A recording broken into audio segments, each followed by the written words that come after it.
Yeah, on ABC News, I saw them say, and I can't believe I have to say this, but just some people having fun watching cars burn. That was a quote from a reporter from ABC News on the network. Just some people having fun burning cars, Mark. No big deal. What's wrong with that?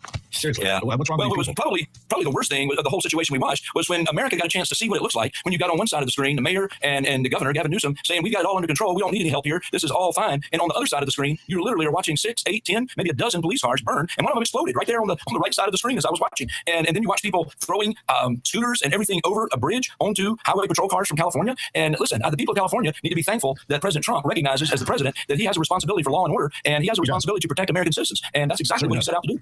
That's just the beginning. And that's why I'm concerned about what happens on Saturday. Last night, New York City, a Molotov cocktail thrown over a fence with barbed wire, razor wire. I think 9 New York Police Department NYPD cars went up in flames behind a chain link fence with wire on top. So the Molotov cocktail over. How many felonies we have to endure? I just saw that Senator Alex Padilla of California, had to be taken out of a press conference with Kristi Noem because he became aggressive, yelling over Kristi Noem at this press conference.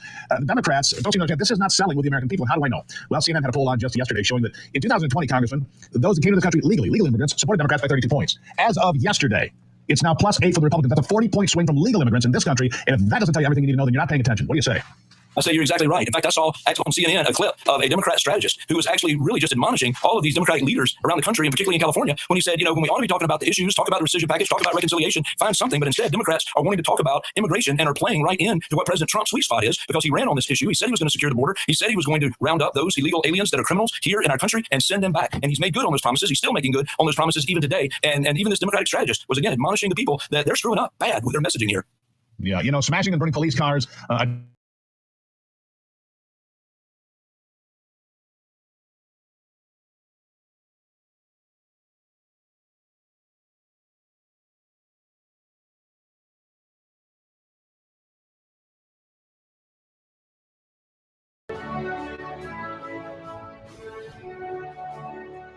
Initiative's response to feedback we have received from the force. We will keep listening and keep looking. Very proud to represent and serve.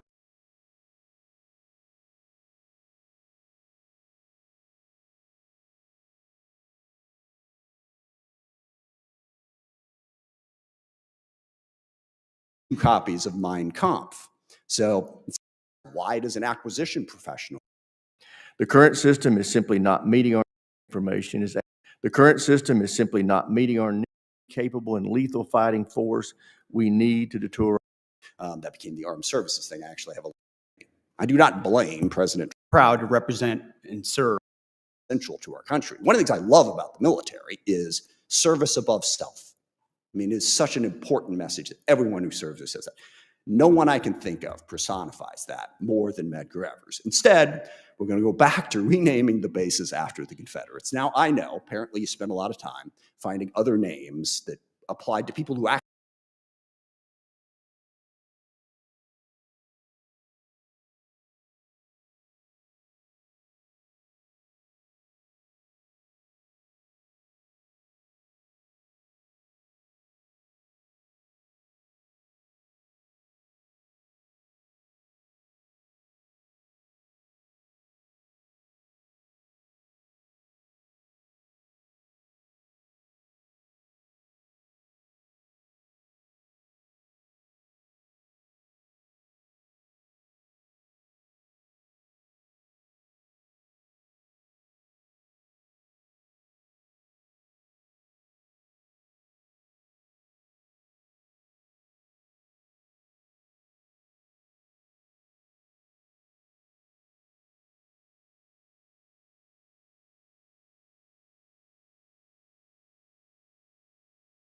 Living with opioid addiction can be a struggle. Supplicate with Counseling is for adults with moderate to severe opioid.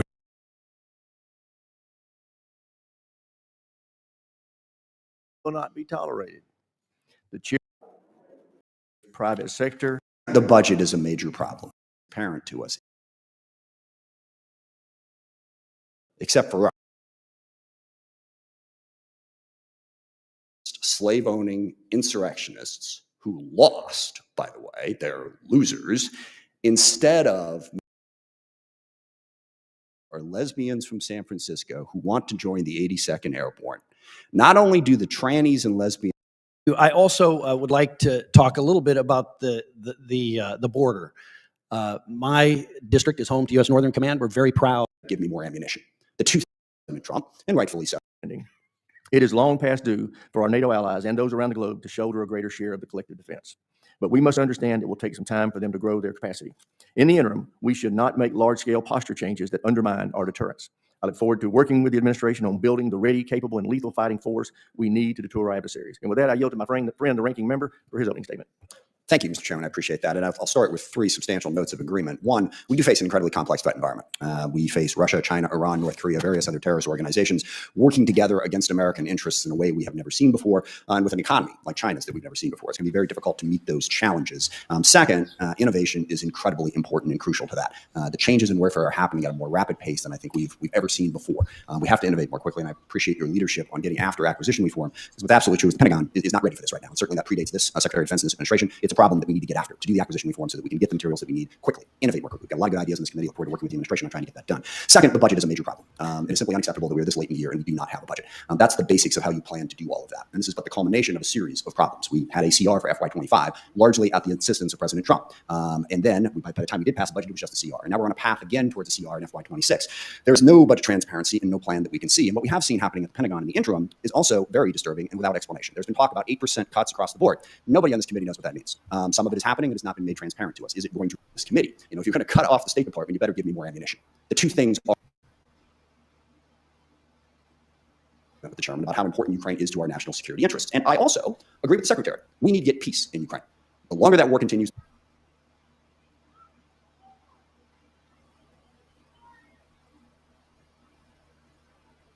come on. that it took a warrior ethos to do that in Mississippi in the 1950s and the 1960s. With troops and their families, we hear their concerns. Here we go. All right. For our junior enlistment service E1 to E4. Thank you also for supporting other initiatives that improve the quality of life for our Wish warriors would and their use families. his officer. With a focus on our troops and their loved Would be ones, a we have major- directed additional actions that major will further HSEP. improve their quality of life. Where the These Oliver include North making Constant historic where investments in this Alexander budget to improve Bidden living got conditions in barracks and base housing, reforming the PCS process to reduce the cost and stress of moves for military families, and improving the quality of the care provided by our defense healthcare system. It's The my best part of our job message is meeting if and I interacting stop with troops the and their video, families. you just- We hear their concerns. I know how it feels to face these challenges. I've been there recently. Each of these initiatives responds to feedback we have received from the force. We will keep listening and keep looking for ways to improve their quality of life. Under President Trump's leadership, this budget puts America first and gives our warriors what they need. The $961 billion budget request, more than $1 trillion in total for national security, ends 4 years of chronic underinvestment in our military. Now, as is customary with first-year administration budget releases, additional time was necessary to implement this president's initiatives. In the last 4 months, we've moved quickly to reverse course after 4 years of weakness and mismanagement. In that 8% exercise, we found nearly $30 billion in savings across the department, which we reinvested. We killed wasteful programs, targeted bureaucratic excess, and redirected funding from Biden-era priorities to President Trump's priorities. Working with the Department of Homeland Security, we have increased border security. We reduced China's malign influence in our hemisphere. We defended freedom of navigation in the Red Sea. However, we still have a lot of work ahead of us to achieve peace through strength, a lot of deferred maintenance to catch up on. To carry out the president's mission, we have set 3 priorities for the department: restore the warrior ethos, rebuild our military, and reestablish deterrence. First, we are restoring the warrior ethos. President Trump charged me to focus relentlessly on warfighting, lethality, meritocracy, standards, and readiness, and that is exactly what we've done since day one. We are refocusing on what is truly important, which is warfighting and our warriors, sweeping away distractions and bureaucracy. We are setting standards that are high, equal, and unwavering. DEI is dead. We replaced it with a colorblind, gender-neutral, merit-based approach. Our force is responding incredibly to these changes. Because of President Trump and his America First priorities, recruitment and retention under this administration are higher than they've been in decades. Historic numbers of young Americans are putting on the uniform and raising their right hand because they believe in the leadership they see. This budget provides a historic level of funding for military readiness, putting our warfighters and their needs first. Second, we are rebuilding our military. 25 years ago, our military was unchallenged. Yet we squandered that advantage as China carried out an unprecedented military buildup. President Trump, as he did in his first term, is correcting those mistakes. And we're doing this by, as was mentioned multiple times, reviving our defense industrial base, reforming our acquisitions process and working with Congress to do so, and rapidly fielding emerging technologies and new weapons so our warfighters can meet the challenges of the evolving nature of warfare. This budget invests $25 billion in Golden Dome for America, a down payment on President Trump's priority to defend our homeland. It also commits more than $62 billion to modernize and sustain our nuclear forces as we face rising nuclear dangers. The budget allocates $3.5 billion for the F-47, the world's first 6th-generation air superiority fighter. The budget will also revitalize our shipbuilding industrial base with $6 billion in funding in FY26, bringing it to $47 billion in total we request for shipbuilding, after neglect from the previous administration. The budget also significantly increases funds to buy next-generation technologies that we need now into the future: autonomous systems, long-range drones, long-range fires, and hypersonics. We will put these capabilities in the hands of our military. These steps will help us remain the strongest and most lethal fighting force in the world for generations to come. And third, we are reestablishing deterrence. When an opponent sees our well-equipped and tough-as-nails warriors, they will decide that today is not the day to test U.S. resolve. Credible deterrence starts at home. It starts with securing our borders. We will achieve 100% operational control of our southern border, and to that end, illegal crossings under the Trump administration have decreased 99.9%. The Indo-Pacific is our priority theater, and China is our pacing threat. That's why I traveled to the Indo-Pacific twice already to visit our forces and meet with allies and partners. As we shift our focus to the Indo-Pacific, President Trump looks to our allies and partners to be force multipliers alongside the United States, and we are making progress on those fronts. We applaud allies who are stepping up, but others need to do more, and they need to do it quickly. And at the NATO Heads of State meeting later this month, we expect our NATO allies to commit to 5% of GDP on defense and defense-related investments, something that was almost inconceivable before President Trump led the charge in his first administration and continues in this one. As the president has rightly pointed out, it is only fair that our allies and partners do their part. We can't want their security more than they do. The Department of Defense is executing a common-sense agenda to achieve peace through strength. The threats we face are serious. Our investments to counter them must also be. That's what this budget does. It matches capabilities to threats. While we long for peace, we prepare for war, and we must overcome decades of neglect and decline. We must fortify our position as the world's most lethal fighting force, and that means acting fast as our opponents are. This committee is our critical partner in everything we do, and we appreciate your leadership and oversight. We look forward to accomplishing these goals, to achieving peace through strength, to supporting our warriors, to protecting our citizens and our taxpayers. Together with you, may God grant us the wisdom to see what is right and the courage to do it. Thank you.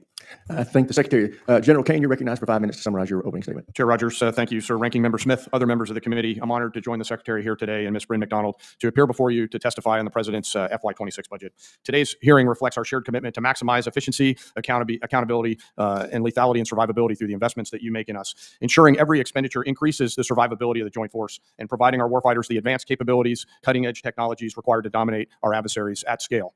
I've got deep gratitude for everyone in this room and your commitment to helping us deliver the capability and capacity of our joint force and the 2.8 million service members, civilians, and their families to help us deliver the peace through strength that the Secretary talked about is very important, and I'm very thankful.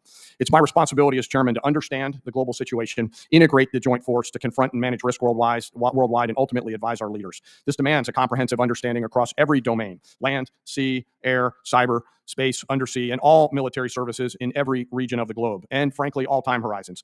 It also requires making hard, informed decisions, which we advise on, in order to prioritize the finite taxpayer dollars that we have to ensure the greatest impact and capability for our joint warfighters across the globe. The President's budget enables the joint force to defend our great nation from adversaries seeking to do us harms. We are relentless in our pursuit of innovation and technology that allows us to deter and, if need be, win the wars of the future at every opportunity, while ensuring that we learn from the battlefields of the past and position ourselves for the battlefields of the future. This budget empowers the joint force to get after the Secretary's 3 pillars, as he just talked about: restoring the warrior ethos, rebuilding our military, and reestablishing our deterrence, and ensures our joint force is properly armed, globally integrated, and ready while doing our #1 job of protecting our homeland. The President's budget invests in our warfighters. As I said, to win on the battlefields of the future, we've got to be properly armed with the right capabilities: lethal, modern, reliable, and survivable at scale. Victory requires people and platforms that overmatch the enemy, systems that work together in the harshest conditions, and technologies that give our warfighters an advantage at the tactical edge. The budget gives us necessary tools to reinvigorate our national and defense industrial base. Our nation is full of incredible entrepreneurial talent, and we need every bit of it to support the increasing demands of the warfighters. This budget also helps the joint force become more globally integrated. I think of us as relationship entrepreneurs in the joint force, not only working together in the military, but working with our allies and partners, the interagency, industry, and of course, Congress before crisis begins and before conflict comes upon us. Finally, the President's budget reflects our mandate to stay ready, always be on the account, anticipating the next fight, and getting out in front of it so that we're best prepared for our warfighters and their families. The most important component of our joint force is our people. This budget makes meaningful investments in our service members and their families, improving the quality of life of our service members, medical care, and things important to them like the moving process. As I mentioned, our people are the most important part of this, and it's an honor every day for me to serve alongside some of the most extraordinary warriors, civilian teammates, and families our nation has ever known. I assure this committee that the force remains ready, capable to defend this nation, but we've got some work to do. With your continued support and prudent investment, we will maintain our competitive edge, strengthen our advantage, and ensure that our men and women in uniform are equipped with the right capability. I also remain thoughtful of those currently deployed right now and their families who stand the watch around the world, quietly serving to do our nation's work so that we can be here in this room right now.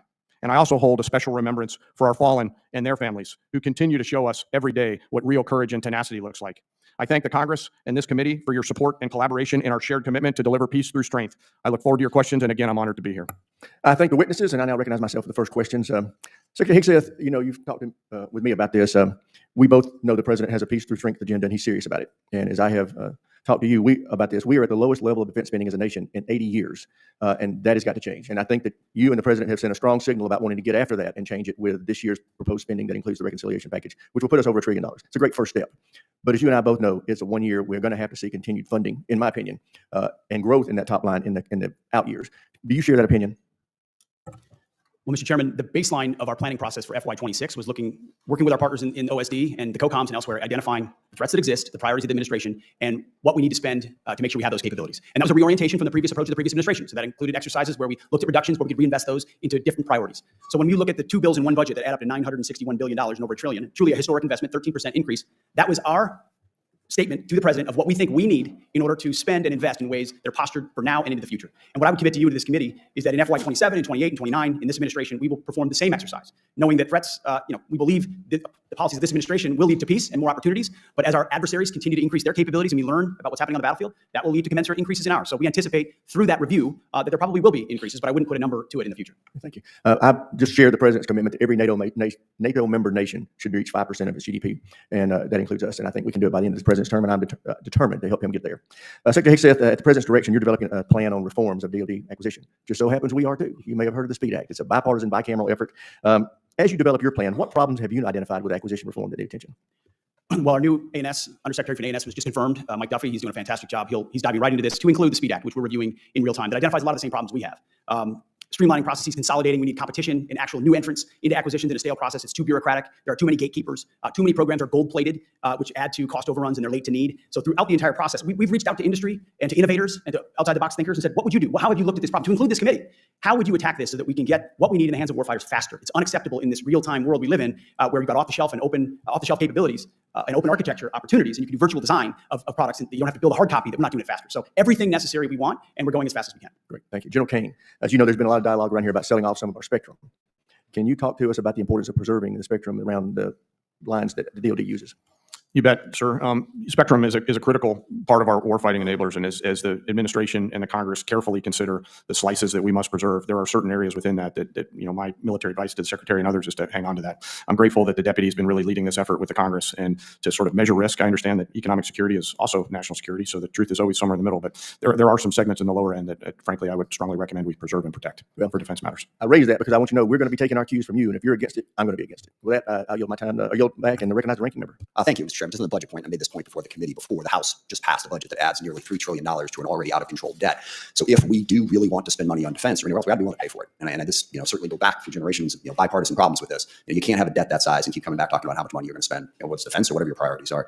And Mr. Secretary, you said the 99% down on border crossings and the border is secure. At the same time, we're going to take $1 billion out of the MILCON budget, out of building barracks to send it for the border. And there's another 4,000 troops that we're planning on sending down to the border. Given that the border is secure, might you rethink that spending?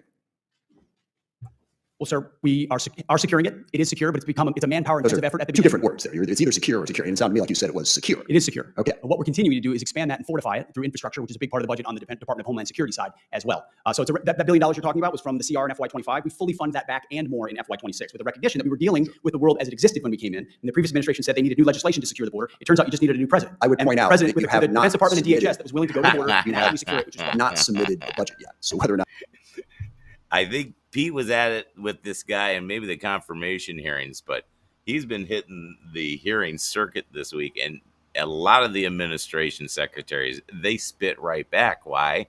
Because they're us. They're MAGA. They're literally talk show hosts that debate politics. not you're putting that money back. And I just realized Monica Crowley. There's somebody else taking off of cable news. Again, remains to be seen. You have definitely taken it out. And I think the obsession there, and I don't disagree, the border needed to be secure. From a pure budget standpoint, let's just not keep the political focus on that. Let's make sure that we're funding some of the other priorities that we have. So when it comes back to acquisition reform, the chairman's point, it's our committee, certainly Congress is part of the problem. We set up a lot of requirements. Defense contractors are part of the problem. I'm curious, how would you get after reforming the culture at the Pentagon so that you can move faster, number one, and number two, how would you get after the defense contractors that push the requirements process? And specifically, what would you do about the requirements process to try to speed things up? Well, first of all, I think gold plating is a real problem.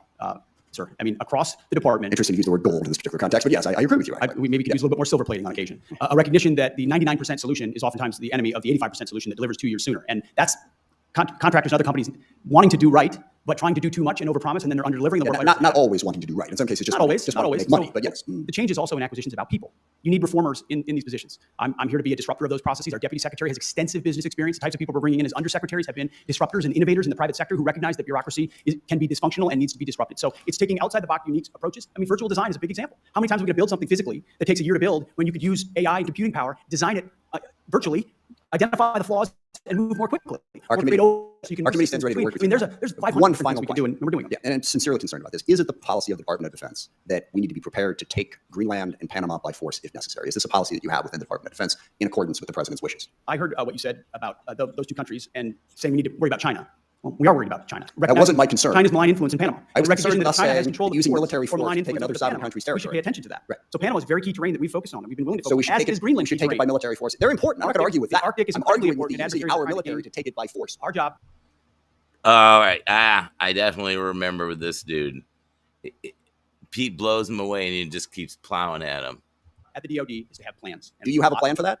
Our job at the Defense Department is to have plans for any particular contingency. Including the contingency of basically Any invading contingency you need, we've got it. We've got a building full of plans, and we're prepared to give recommendations whenever needed. So just be clear. You have plans to take Panama and Greenland by force if necessary.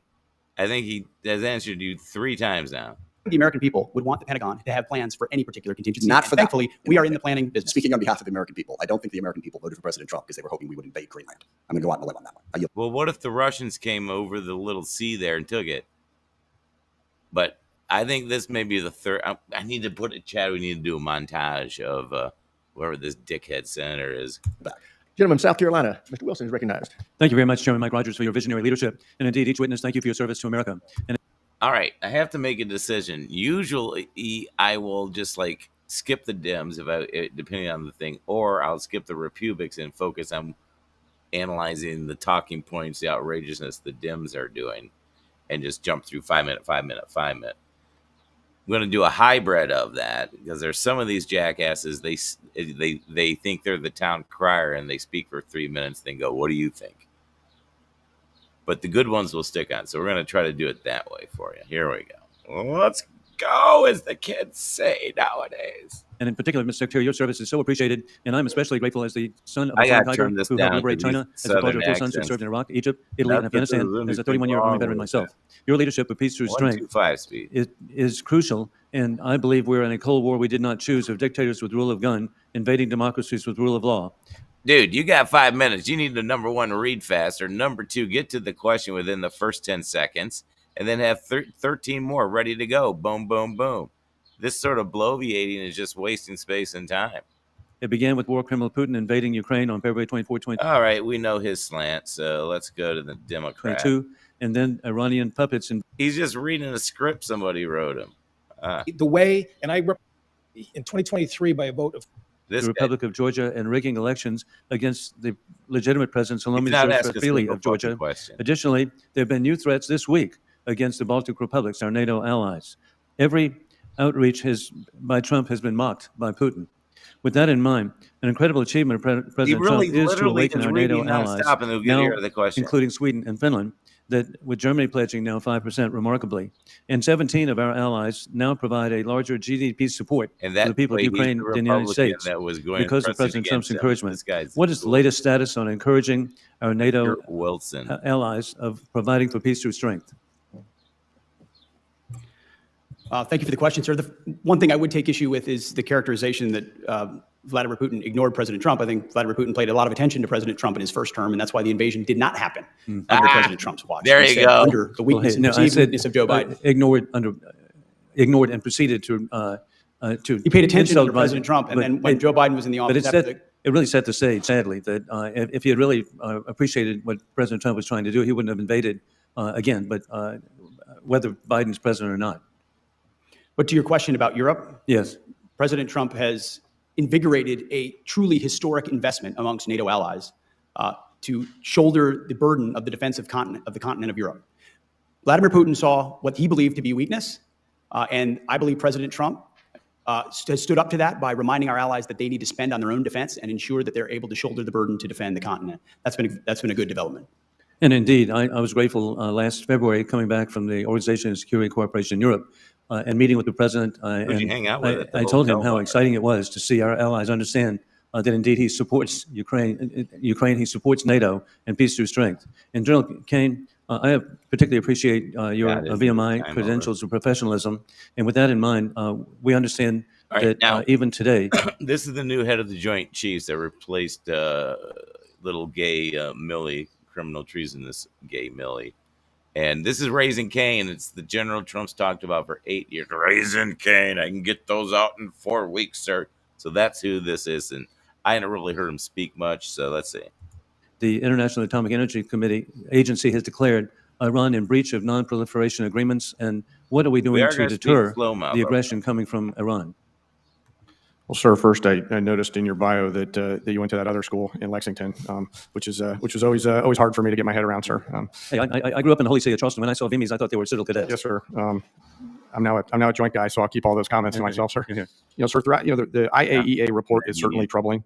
The international community seems to be thinking about what they're going to do about it, and as are we, watching the situation develop and carefully monitoring the report. Gentleman's time's expired. America's in good hands From Connecticut, Mr. Courtney. Thank you, Mr. Chairman. Mr. Secretary, this morning, the eyes of our closest allies, UK and Australia, are on your department as a result of Undersecretary of Policy Eldridge Colby announcement that last night that he's launching a 30-day review of the Trilateral AUKUS mission.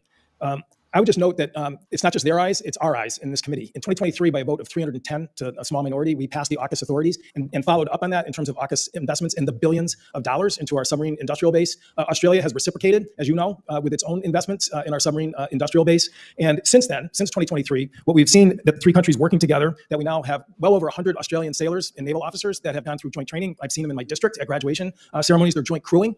Virginia-class submarines. We also have joint U.S.-Australian submarine repair work that's happening in Guam and Hawaii. And our submarine industrial base last year delivered 2 Virginia-class attack submarines. They're New Jersey and Iowa. This year it'll be Massachusetts and Idaho. And the year following, it's going to be Arkansas and the Utah are going to be delivered during that 3-year period. Darrell Kane, how many nuclear-powered attack submarines is in the Chinese Navy? Do you know that answer? It's nuclear-powered attack boats. Yes. I mean, it's how many attack? Yes, sir. Nuclear-powered. Many. I'll get you. No, well, the answer is 6. Yes, sir. Okay, so what we've seen in the industrial base is that last year, this year, and next year, we're going to be delivering that identical number. They're building a 7th. You can check the Wall Street Journal, and you can see where that boat ended up at the bottom of the Yangtze River because of their inability to actually do the hard work of building nuclear-powered submarines, which is probably one of the most complex undertakings in really industry of any sort. Again, the Australians are investing in Perth, and so that we are going to have rotations of Virginia-class submarines that are already started to happen. Admiral Paparo testified in vocal support of AUKUS when he came before this committee just a few weeks ago. And again, I would just say, there is nothing wrong with reviewing any program. Head General Saltzman recently in front of the committee, he has characterized that if Russia were to place an anti-satellite nuclear weapon into space, that would building budget, which Senator Wicker just eviscerated a couple of days ago. Space is also very important for our deterrence and defense, just as important as land, sea, air, and cyberspace. In recent years, space has become increasingly clouded, dangerous, and unpredictable. We know that competition in space is fierce. I recently had the opportunity to speak to him. He was at Wright-Patterson Air Force Base in my community as we were commemorating the 30th anniversary of the Peace Accords. His concern was that this is not getting worldwide enough of attention. We had General Saltzman recently in front of the committee. He has characterized that if Russia were to place an anti-satellite nuclear weapon into space, that would be day zero. That if that was put in space, that next day, that it would be irresponsible for us to count on space, that we would have to spend trillions of dollars and seek technology that we don't have to find solutions as an alternative to space, both commercially, for military, and really to redo what is really society today. As you know, it would affect both our nuclear deterrence, our efforts for missile defense, even our investments in Golden Dome. In this venue, obviously, we can't discuss all of the details of what we're doing, but I would ask if you would please confirm that this is a threat that is a priority to the Department of Defense, as it has been characterized by the Secretary General of NATO, and acknowledge that as it is a priority for us to prevent the deployment of nuclear weapons in space, and that it is a priority for us to work with our allies to uphold our commitment to the Outer Space Nuclear Treaty that prohibits the deployment of nuclear weapons in space. Sir. Thank you for the question, sir. As you alluded to, there are a number of aspects to this question or answer that can't be discussed here, but I would underline our complete commitment to the space domain, to the hardening of the space domain, to prevention of escalations in the space domain, but most importantly, to the dominance of the space domain. I mean, it is the future of how we see, it's the future of how we sense, it could be the future of how our adversaries fight and how we deal with that. So I think President Trump, yet again, was ahead of the curve when he created the Space Force in his first administration. People said we didn't need it. We are relying on it every single day now to ensure, alongside Space Force and private enterprise, that we're delivering the capabilities we need that are resilient, that are redundant, that are capable of all aspects of all domain warfare if necessary. And preventing adversaries from gaining an advantage is a huge part of how we look at space. This threat is not classified. Russia's threat of deploying an anti-satellite nuclear weapon in space is not classified. Obviously, this is a priority to the Department of Defense. I just want your confirmation that this is a priority that you're tracking, and you too see that as a threat to the United States, and certainly to the United States and our space infrastructure, and certainly our whole national security infrastructure. We track all potential escalations. Yes, sir. And lawyer here, I just want to help you out because people try to twist your words. You are not confirming in your testimony today that at the Pentagon there are plans for invading or taking by force Greenland, correct? That is not your testimony today. All my testimony is that the Pentagon has plans for any number of contingencies. It is not your testimony today that there are plans at the Pentagon for taking by force or invading Greenland, correct? Because I'm sure as hell hope that it is not your testimony. We look forward to working with Greenland to ensure that it is secured from any potential threats. Excellent. I'll get back. Chair, I recognize the gentleman from California, Mr. Garamendi. On that. Thank you, Mr. Chairman, and thank you for your opening statement, your concerns about Ukraine and the budget issues. Mr. Secretary, in your opening statement, you spoke to the issue of cutting waste and abuse at the Pentagon. I assume you intend to do that. Is that correct? Yes? No? We have done that, sir. All right. And therefore, it must be your responsibility. I want to bring to your attention a statement that the president made in early February. He said there is no reason for us to be building brand new nuclear weapons. We already have so many. You could destroy the world 50 times over, 100 times over. And here we are building new nuclear weapons. And they're building new nuclear weapons. We're all spending a lot of money that we could spend on other things that are actually, hopefully, much more productive. So I'd like to focus for a few moments on one of the most expensive programs at the Department of Defense, the Sentinel ICBM, which is to replace the Minuteman III. The cost of this program has exploded from $78 billion to over $141 billion, not including a new nuclear bomb for the Sentinel and the command and control systems, which would add somewhere $20 to $40 billion. All the while, we have a Minuteman III that can continue to provide the ground leg of the triad for at least 10 to 15 more years, should we cut the Sentinel program. Well, President Trump is correct to point out the proliferation is very dangerous, but he has also in his budget ensured we fully fund the nuclear triad, every aspect of it in a historic way. The Sentinel as one leg of it, and that modernization is critically important. As you know, it faces an Nunn-McCurdy breach for being behind, and as a result, it has to be reviewed, but it's incredibly important. And so our budget does look at adhering to... Excuse me, sir. So you have made a decision to continue even though the review is incomplete? The review is ongoing. The investments we've made allow us to continue should the review come out. The answer is you continue the Sentinel program even though the Nunn-McCurdy review is incomplete. I'd like now to move over to Ukraine. The chairman of this committee spoke very strongly about the Ukraine situation and the necessity of the United States being strong in support of Ukraine. It's very, very clear that a review of what Mr. Putin has said over the last 2 decades, that he is determined to reestablish the Soviet empire, and Ukraine is the current step to achieve that. Ukraine's security is our security, my view, and what is dangerous for Ukraine will be dangerous for NATO and therefore dangerous to the United States. Yesterday, 2 days ago, in response to Senator McConnell, who asked, which side of the Ukraine conflict do you want to win? And you said, the president is committed to peace in that conflict. Ultimately, peace serves our national interest, and we think it serves the interest of both parties, even though that outcome will not be preferable to many in this room, at that time, the Senate, and I would also say this room too, preferable to many in this room and many in our countries. Mr. Secretary, when you said that peace serves our national interest, does that peace come from a complete surrender of Ukraine and total victory for Russia? That's never been a characterization of my statement, sir. We think peace is in the best interest, but I would point out, Ukraine is not the U.S. and Ukraine is not in NATO, and to draw that comparison is to draw one that is not correct. But we hope for peace. We believe peace is in the best interest of the United States of America, and our policies are pointing. Well, let me go back to what I asked you. Is that peace, could the achievement of that peace through the complete surrender of Ukraine and the withdrawal of U.S. support for Ukraine, is that a worthy peace, and is that peace in the long-term and actually the short-term interest of the United States?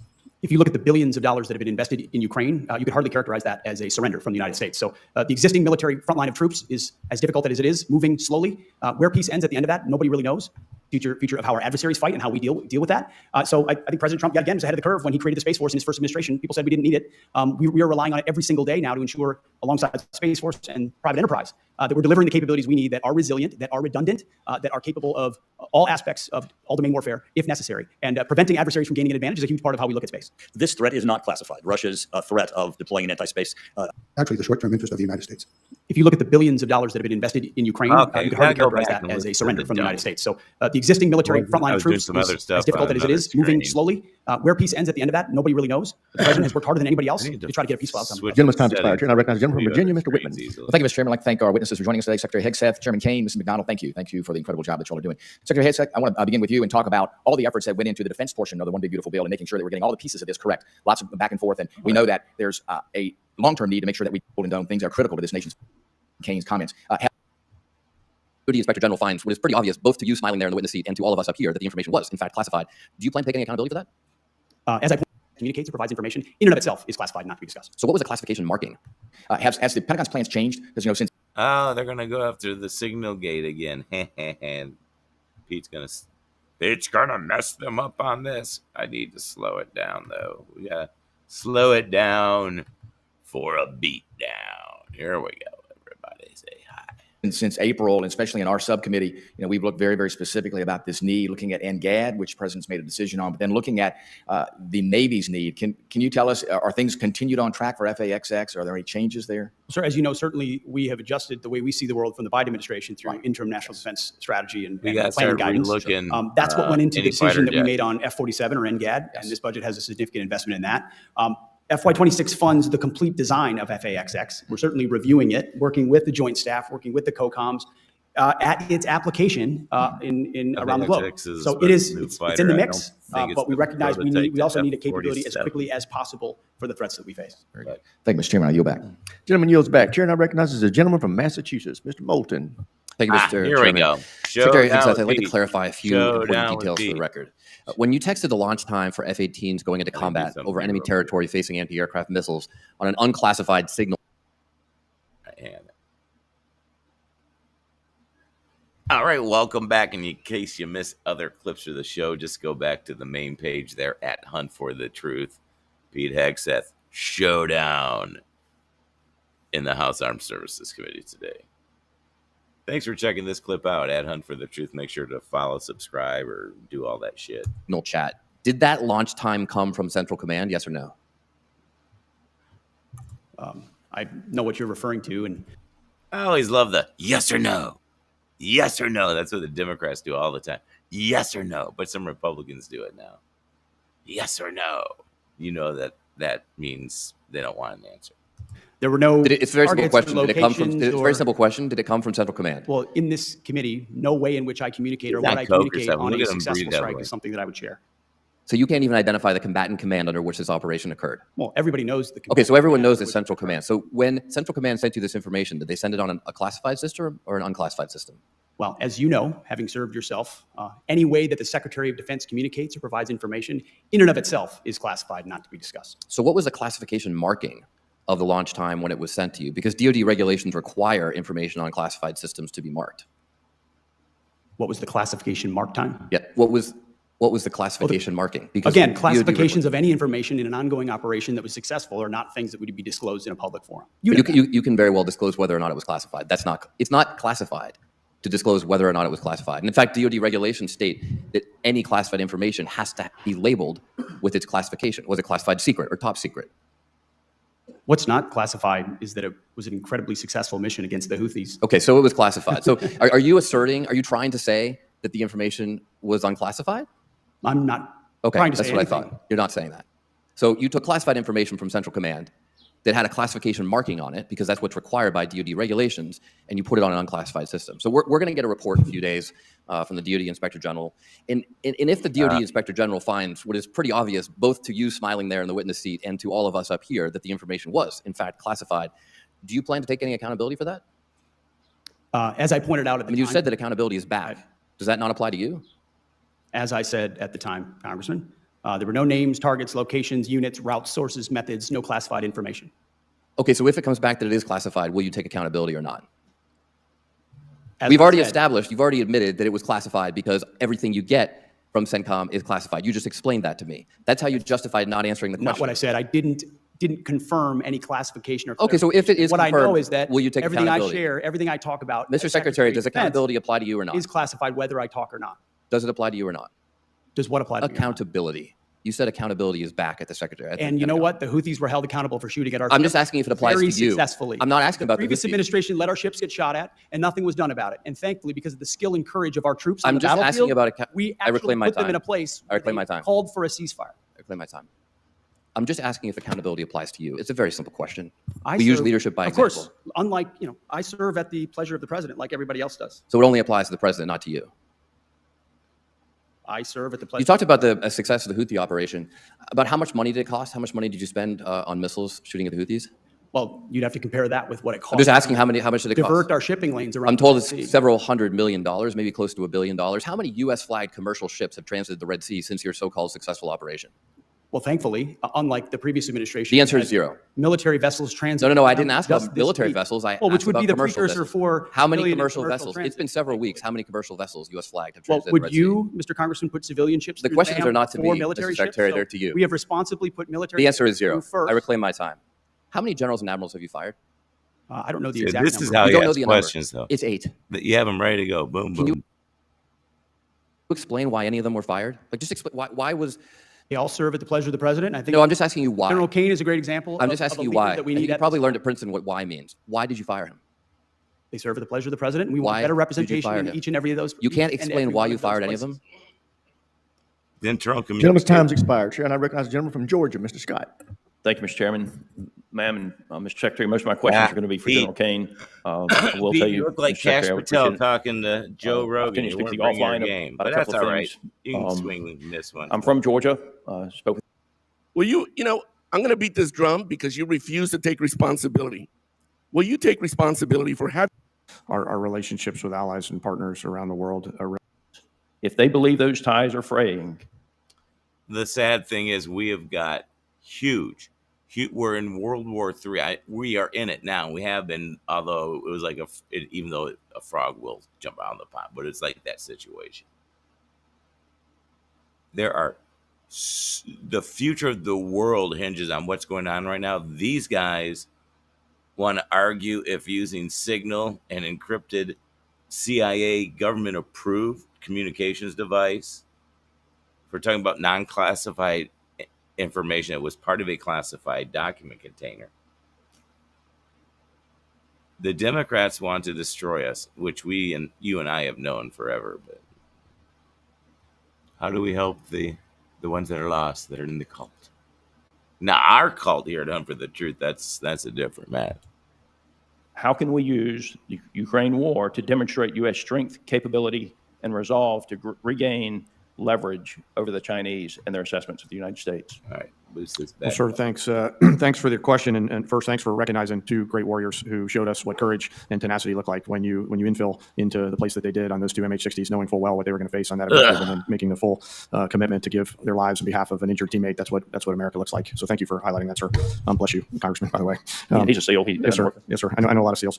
Sir, I think military to military, our relationships with allies and partners around the world remain incredibly important. I'm grateful to serve alongside so many great, not just joint force partners, but international partners as well. And I think that the courage and tenacity that our forces out in EUCOM have shown through this journey, and the teammates that they've built on both sides of those borders is an example. All right, kiddos, I am going to have if I can follow up with that now. The assessments Ukraine would survive it's an interesting 9 days, 10 days, kind of some 15 days at the outside. Pieces the rapid innovation cycle that they have. I'll keep letting it roll for you if you want. In some cases, how to do. How do we implement that into the U.S. defense industrial base and get our weapons developed as fast and candidly at the cost, because we cannot afford to pay what we're paying per weapon for what we're going to have to do. And at the same time, how do we develop defense systems against drones so that we don't lose $1 million, multi-million-dollar tanks to $5,000 drones? Yes, sir. Thanks for highlighting the innovative, if entrepreneurial, you like that, diabolical spirit of attack that exists out in that part of the world. And I've been out there and seen what they're doing in terms of drone manufacturing, iterating on the line, linking up with partners, taking the fight to the enemy out there. It's impressive, and we've learned from those examples. That same spirit of innovation has come back to the United States. When I think about rebooting our defense industrial base and our national industrial base, I think of it through 4 C's. It starts with that culture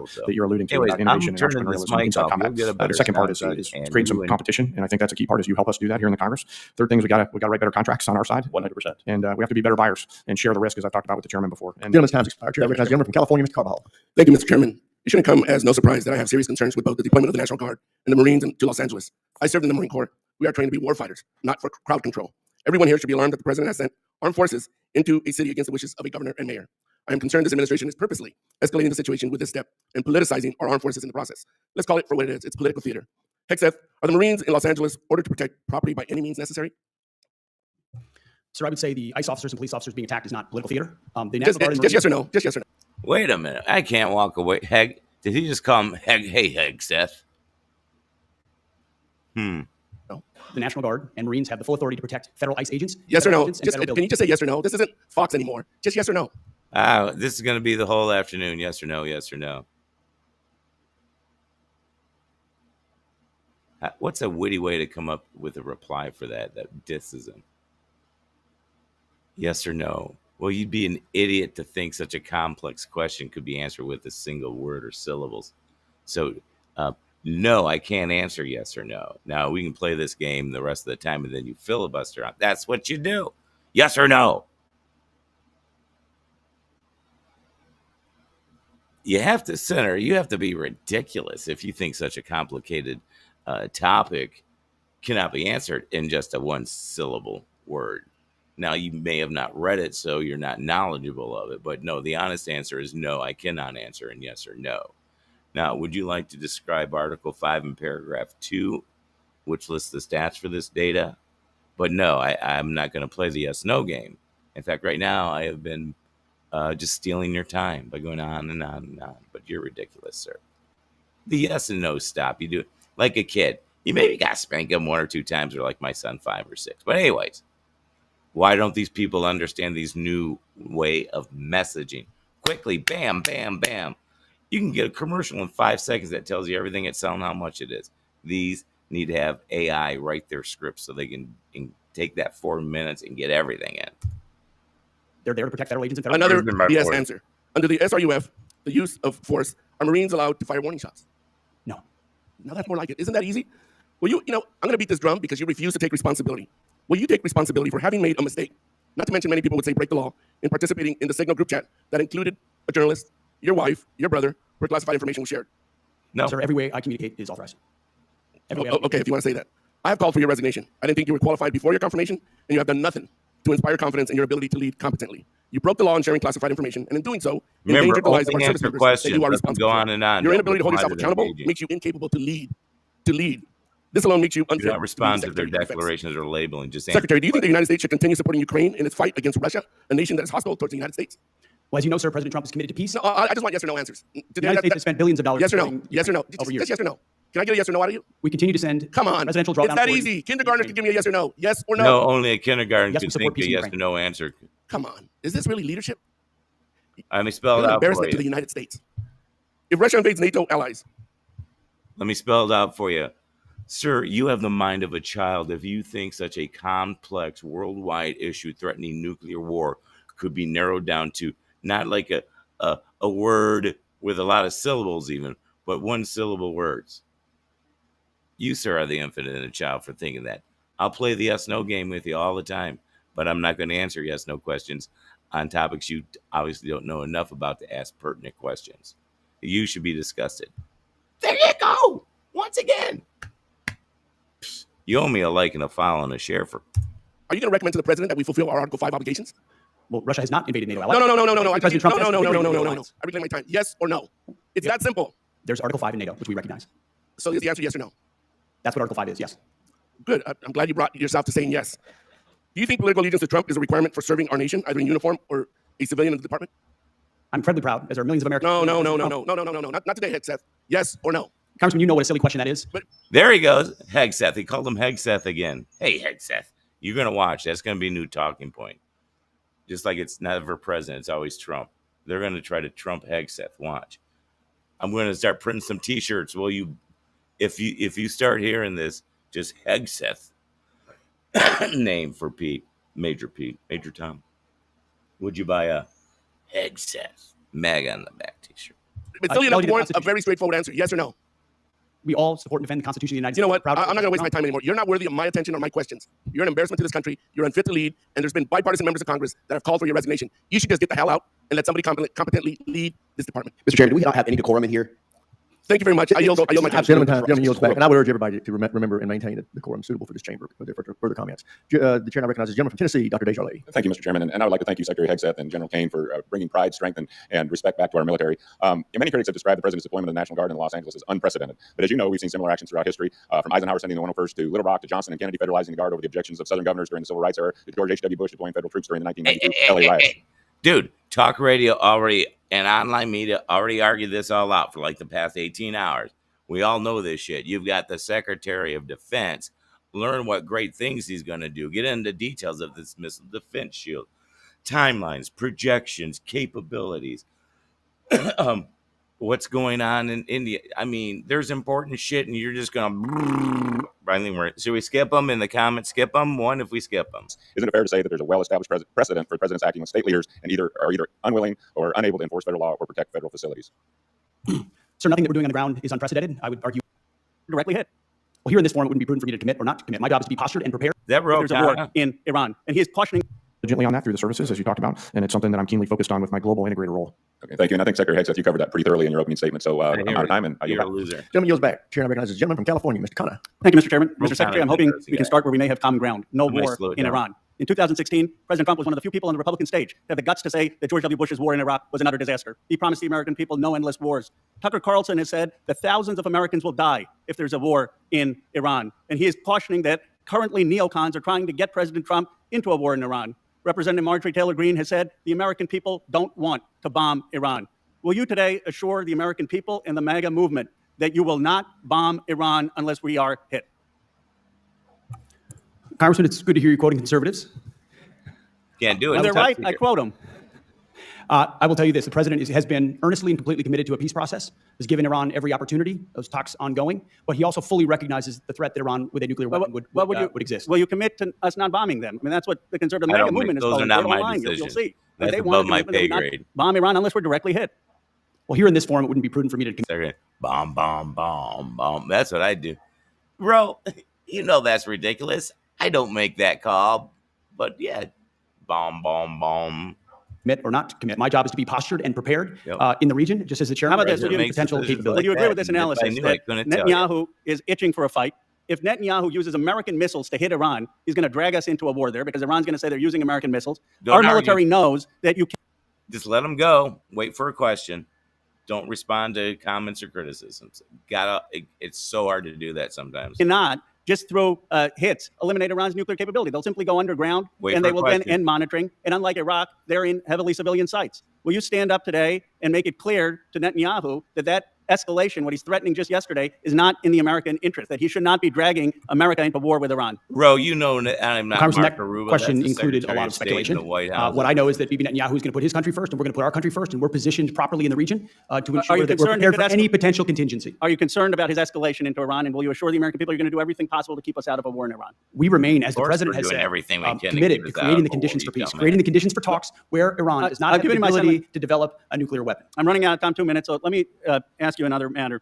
Senator Baldwin asked you about the legal authority for the Marines in my state. I disagree with you. I thought not only do I not want Marines in Iran, I don't want them in California. But I don't want to get a gotcha. They said, what provision? Your administration since then has filed in the federal district court. You're arguing that the Marines should be allowed to defend federal property. I disagree with you. That's your argument. Here's where I hope we can agree.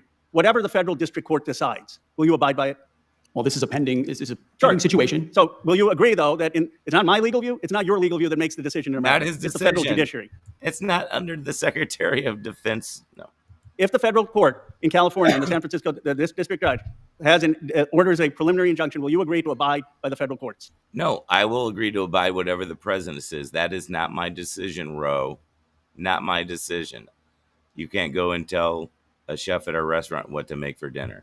What I will tell you is my job right now is to ensure the troops that we have in Los Angeles are capable of supporting law enforcement in Sir, I agree with that, but will you? And we know can we you have the constitutional and statutory authority. That's fine, but can you just assure us that you'll abide by the decisions of the courts?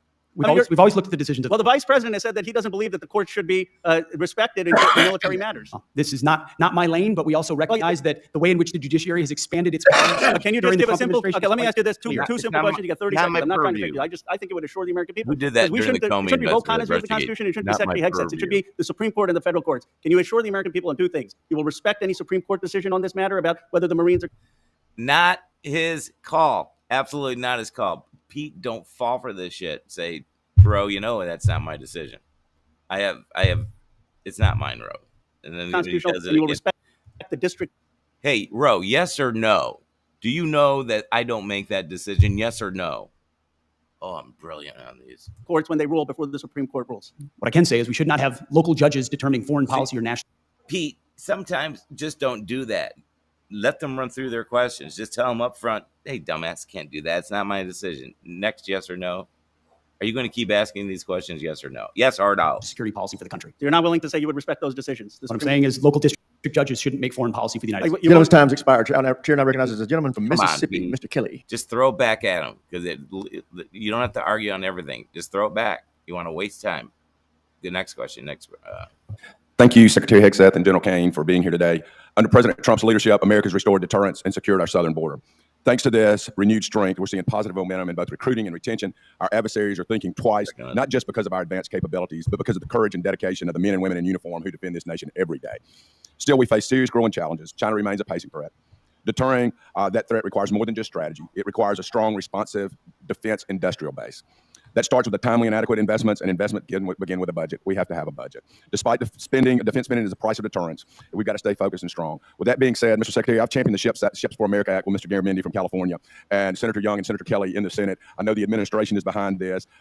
Right now, are you committed to getting this SHIPS Act and getting our maritime industry and base to where we need it to be a strong maritime nation, which means a great nation?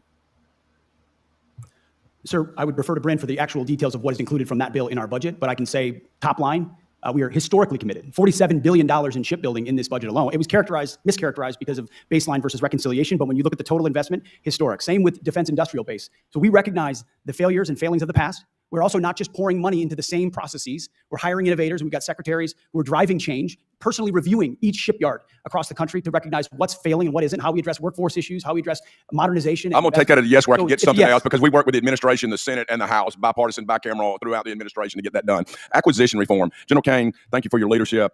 As the committee works to streamline acquisitions through the SPEED Act and give program executive officers, PEOs, more agility, I want to make sure that we're doing the right things at DOD writ large, especially when we're talking about Navy and Air Force and some of the programs that we do. Requirements cannot be shifted on a yearly basis.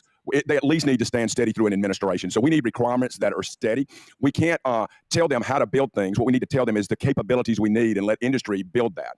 We can't always let perfect be the enemy of good. We need to keep and maintain during the acquisition process intellectual property rights so that we can repair those things ourselves, so that we can 3D print. There are so many things that we can do better, that we put artificial barriers because we have a risk-averse DOD now, especially in acquisitions. And finally, we need to make sure, if we say we're building 4 destroyers next year, we don't need to next year say, well, we're going to change that to 3. We have to send a steady demand signal. We have to do block buys, and we have to hold these POs responsible for finishing the program, or at least getting it to a point where it's in production. We cannot rotate every 2 or 3 years. Are you committed to make sure that we do everything we can to help our industrial base, give the Army, Air Force, Navy, Marines the products they need to win? Well, sir, there was a lot of goodness in the statement. And by the way, thank you for your service yourself here in the uniform for so many years.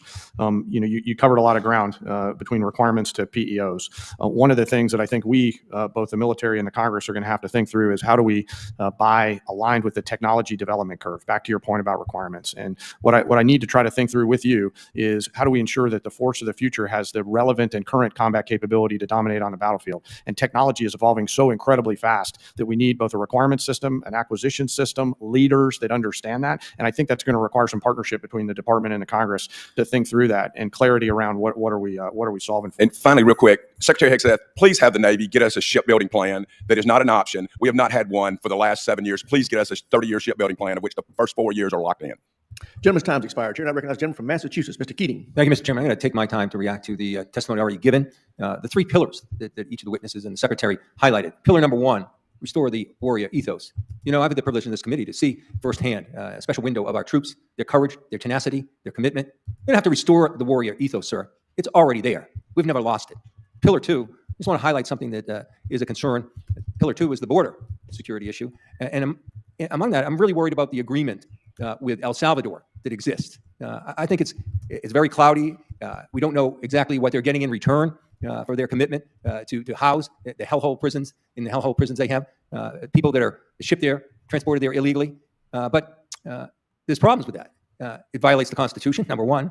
It violates the First Step Act that President Trump paraded around and took so much credit for in his first term, he and his son-in-law, Jared Kushner. It violates the Leahy Law, which prohibits federal money to be used for prisons of that type. It violates the Foreign Assistance and Transparency and Accountability Act that our Secretary of State was a proud sponsor of, that demands taxpayer accountability for monies, because all we know is the White House has said they've given El Salvador, given their strongman, Bukele, $6 million. But then they're holding another $15 million in international narcotics and control and law enforcement to the side for prospective use here. And of concern, too, is we're now transferring helicopters, military assets, to Bukele. We're giving him helicopters. And I'm concerned about that. Supposedly, it's there for humanitarian reasons. It's being taken away from the Drug Control Task Force dealing with the fentanyl issue. Said that he would only stop the invasion of Ukraine if we pull out of the Baltic countries. This just gives you some insight to what Putin's thinking. What we see right now in the administration is some moral blindness here. We want moral clarity. We want strength when it comes to Russia. Secondly, I also share concerns about the firing of the generals. Yes, it's currently very much your constitutional right to fire and hire generals, and the president has. He doesn't care what happens to Ukraine, one way or the other. That is not strength. That is not using our coalition. That is not deterrence. You're wrong on all your pillars. I yield back. Gentleman yields back. Chair, I recognize the gentleman from Nebraska, Chairman Bacon. Thank you, Mr. Chairman. I want to welcome all 3 of you here. Appreciate you being here. I want to congratulate the chairman. I served 3 decades in the Air Force. I didn't serve with you, but many of my friends have, and they think very highly of you. So our congrats. Mr. Secretary, during your comments early on, I would say I agree with you. Homeland security, defense of homeland is important. China is our pacing threat. I agree with that. But we never hear Russia. You didn't mention it in your comments up front. It's not just the entire administration. It's another Putin hater. Guy supporting the Nazis and the guy under martial law that's a dictator and is over a year from missing his elections. Yeah, this guy. 2/3 of Americans see clearly that Russia's a threat, that they're the aggressor in Ukraine. It's our national security interest that Ukraine prevails here, because Russia will not stop Ukraine. Just this week, Putin said that he would only stop the invasion of Ukraine if we pull out of the Baltic countries. This just gives you some insight to what Putin's thinking. What we see right now. Look, I got to run. You want me to keep running this? I'm going to be popping in as I get to use this more and more. Remember, every time I go online and start watching my crap, I'm just going to share that crap with you. Any comments or anything are just, extra stuff. So what? Actually, I'm going to leave it run just so I can drive around on my cell phone and make sure data transmissions and stuff. So we'll leave it rolling for you. And I don't think any commercials come up on this. If they do, I hope it's not one of those 3-minute infomercials. If so, I apologize in advance. Hey, like, share, subscribe everywhere online. Getter, Twitter, Getter, Truth, X, Rumble. You got to get on the gram and TikTok. I'm telling you. Now the administration has some moral blindness here. We want moral clarity. We want strength when it comes to Russia. Secondly, I also share concerns about the firing of the generals. Yes, it's currently very much your constitutional right to fire and hire generals, and the president has that right. But there's also decency involved here. I've known many of these people. I was served with most of these folks when I was a colonel and as a one-star. I knew one as a captain. They served their whole adult life. These Republicans. And I think they deserved an explanation why they were fired. I think the American people deserve that as well. And the impact on Cyber Command, having General Hawk fired. We groomed him for over a decade to fill those shoes. And I don't know if anybody can fill those shoes right now. It's going to take a year or two for people to get there. I really believe that the most happy people on the firing of General Hawk was Russia and China. Now for my questions. I'm on the cyber subcommittee. I chair that committee. We learn, and we know, and I know you all know, that Russia and China are attacking us every day. I also have learned that within the executive branch, there are very limiting rules of engagement on what Cyber Command can do in response. I would ask both the secretary and the chairman if you would review those rules of engagement and see if they're right. I think we should be carrying a bigger stick here when we're being attacked every day. So would you at least look at those rules of engagement and consider revamping them? Sir, we do review those on a regular basis, and I would say there's been some incorrect reporting on what has or has not been done, but internally we're ensuring that anything we do on cyber offense or cyber defense is coordinated with the administration's priorities and the way in which the department views threats and how we manage them in real time. So as I mentioned, I'm the chairman of the committee, and I've talked to multiple layers. They are restricted based off of the rules of engagement. Maybe they're appropriate. I just hope we relook at them, because if China can attack our energy grid, our Wall Street grid, our hospitals, I think we should be reviewing, okay, is our response is adequate? So I just wanted to submit that for you to think about and consider. I agree, China is the pacing threat. And the best way we want to prevent a war. Day one of a war with China and Taiwan is a day too late. I happen to know that we owe billions of dollars of weapons to China or to Taiwan. We've committed to them, or they purchased them. And this is really a previous administration's fault. We're talking billions of dollars of weapons. They need sea mines now. They need Harpoon missiles, air and missile defense, things like that. I asked the previous secretary under the previous administration, what are you doing? He says, well, I'm studying it. He's the secretary. I just asked for your all's review and figure out who's behind, do we got to kick to start getting these weapons to Taiwan faster so we have deterrence? And I just appreciate your comment to that. I'll defer to the chairman as well, but this is not something we're simply reviewing. It's something we are implementing in real time. I think there was a lot of talk about a shift to the Indo-Pacific in previous administrations, but the department had not put in place, there was strategy changes at some level, but driving change into the institution to make decisions, prioritize, and trade-offs in your budget, in force posture, in training and exercises, in where you forward position troops and munitions. Those are the things we're actioning in real time. And I think very differently than in the past, with a realistic view of what threats could emerge in the Indo-Pacific. Defer to the chairman. Sir, I'll just add in general terms about the size and capacity of our defense assistance worldwide. That all tacks back to our national and defense industrial base. And what I'm encouraged by is the leaders that we have in the department, in the joint force, and in the Congress right now. It feels like if not now, then when? And if not us, then who? And these are the right leaders across the USG to get after this and to support through this. Let's turn this fight now. Time's expired. Chair, I recognize a gentlelady from Pennsylvania, Ms. Houlihan. Thank you, Mr. Chairman. Mr. Secretary, I've been looking forward very much to our time together. My name is Chrissy Houlihan. In addition to representing a part of Pennsylvania, the 6th District, I also am a veteran. I come from a family of veterans and service members, and it's very deeply personal to me, this conversation that we're having, as I know it is to you as well. Over the last several days, I've had the opportunity to watch a bit of the hearings that you have testified at this week, and I can see and know that you have quite a bit to say. But since I only have 5 minutes, I'm going to try and focus my time on a concept that you talk about very frequently, and that is lethality. By definition, lethality simply means being capable of causing death. Secretary Hegseth, I have a couple of clarifying questions that I'd like very much to get through. So in the interest of time and efficiency, I would ask just simply for a yes or no from you for the answers to these questions in advance, and I thank you. So given that definition of lethality, would it be fair to say that both men and women are, generally speaking, capable of causing death? It depends. Yes or no, sir? Depends on the context. Yes or no? Yes or no? Are men and women capable of causing death? It depends on the context. Yes or no? It depends on the context. It's unbelievable to me that you can't come up with an answer whether or not a man or a woman can cause death. That's an obvious yes. Would it be fair to say that the U.S. military trains our soldiers in multiple ways to be capable of causing death? whether they are men or women? That's a big part of our job. Yes. Would it be fair to say that both men and women are capable of pulling a trigger of a rifle to cause death? Yes or no? Sure. And would it be fair to say that both men and women are capable of operating an unmanned combat drone or maybe pushing a button to launch a missile to cause death again? Yes or no? I know what you're getting at, ma'am. Yes. But it is So lastly, men and women sir, carry equipment differently, lastly, a sir, 155 round lastly, differently, sir, a rucksack differently, reclaiming a my 240 Bravo time, machine gun I asked differently. about There missiles are and drones, It is sir. the gentlelady's Reclaiming my time. time. men and Reclaiming women. my Just time, pause. sir. It is the gentlelady's time. Would it be fair, finally, to say that both men and women are capable of piloting a jet or a helicopter to combat people and to cause death as a consequence? A lot of wonderful female Yes pilots. or no? So while I agree with you that physical fitness, as you were mentioning, is a very strong and important component of lethality, the warfighter that you have written about in your books and talked about on various podcasts is but a very, very small piece of the overall lethality picture. In fact, we estimate only about 10% of our military personnel are directly involved in the kind of combat that you're referring to. Rather, 90%, that's the math, of our troops are doing other jobs that support and enable those 10%. So to put it simply, lethality cannot be measured solely by the damage that a 6'3", 225-pound Christian male with a rifle can do to the enemy anymore. Sure, I agree he's part of that solution, but it is an incomplete and at best very dangerous and very homogenous description of that. Lethality is equal parts technical skills, tactical experience, cognitive problem solving, and physical fitness. It's not about one person, but it's about many. It's not about blue or red. It's not about liberal or conservative, Christian, Jewish, or agnostic. It's not about North and South. Here are some statements that you have said previously about women in service. This is 2024, sir, not when you were a 19-year-old. You have said that women are life givers, that dads push us to take risks, and that moms put the training wheels on our bikes, that we need moms, but not in the military. Secondly, you have said, I am straight up just saying we should not have women in combat roles. It hasn't made us more effective, and it hasn't made us more lethal. With what's left of my time, sir, I will say to you that women have served our country for 200 plus years in our militaries and in service and protection of our nation. They are watching you, what you do and what you say, and we deserve better from you. Women can and do serve with lethality today. We can and do all of the jobs that are required of us. Yes or no, do you believe military women should be in all roles in the military? Women have joined Yes our or military no, sir? in record numbers Should under this women be administration. in all roles in the military? Standards should be high and equal Yes for all or positions. no, sir? We agree. Should they Standards- be in all roles in So the military? my job is that yes 10% or no? stays as sharp as Reclaiming my possible. time. Standards should be high and equal. Reclaiming my time. Will you agree that women should be able to perform in all combat roles, assuming they meet the standards?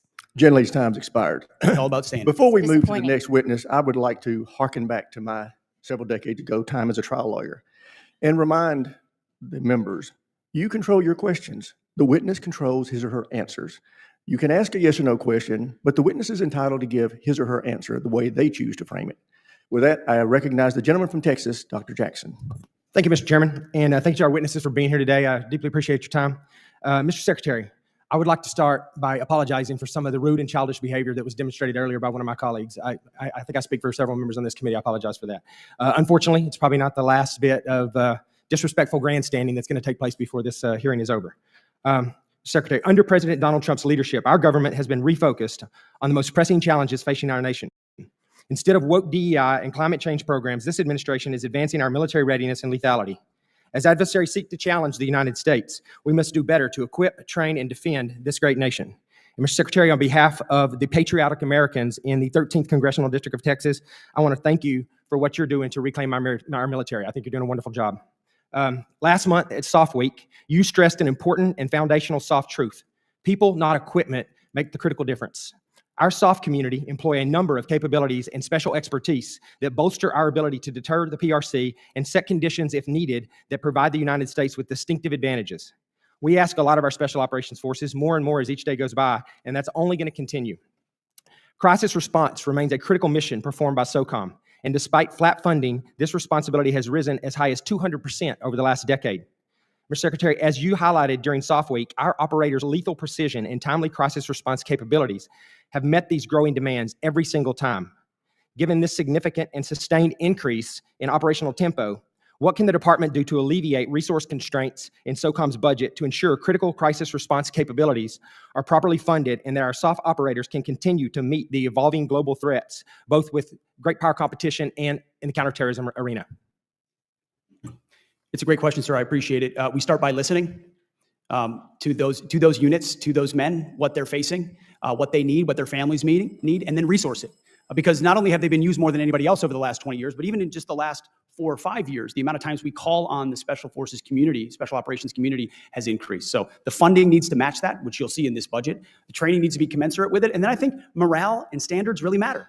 There's a reason why we've looked at schoolhouses of some of our most elite Special Operations Forces and ensured that standards have not eroded, because under the previous administration, for political reasons, in pursuit of political correctness, for other ideologies, standards were dropped, whether formally or informally, amongst certain communities, to sometimes reach quotas or sometimes for ideological perspectives. We want to ensure standards go up to the highest possible level. Anyone who can qualify meets those standards. And guess what that does for those units? It increases morale, increases unit cohesion, because they know they're as capable as they can possibly be. Thank you. General Kane, do you have anything to add to that?